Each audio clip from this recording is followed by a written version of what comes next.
Saudi अरब की हुकूमत का बड़ा फैसला, मकामी और गैर मुल्की वर्कर्स के लिए नया पेंशन और बचत प्रोग्राम। सऊदी अरब अब वर्कर्स को देने जा रहा है एक नया माली तहफ़्फ़ुज़, पेंशन और बचत प्रोग्राम, जिसमें गैर मुल्की वर्कर्स भी शामिल होंगे। 12.8 मिलियन लोग सोशल इंश्योरेंस में रजिस्टर्ड, जिनमें 1 करोड़ तारकीने वतन भी शामिल। 2025 की पहली तिमाही तक 144.2 बिलियन रियाल तक तरसीलात ज़र पहुंच गई, यानी 38.4 बिलियन डॉलर। 2015 से 2024 तक तरसीलात ज़र की कुल रकम 1.43 ट्रिलियन रियाल। ये नया प्रोग्राम घरेलू बचत बढ़ाएगा और बैरून मुल्क पैसे भेजने का रुझान कम करेगा। जुलाई 2024 में पेंशन इस्लाहात मंजूर हो चुकी, जिनमें शामिल है रिटायरमेंट उम्र में इजाफा,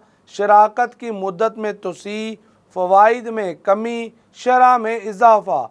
अब सऊदी और गैर मुल्की वर्कर्स दोनों के लिए एक जैसा माली तहफ़्फ़ुज़। ये कदम वर्कर्स के लिए फ़ायदा मंद होगा और सऊदी अरब के माली निज़ाम को मज़ीद मजबूत करेगा।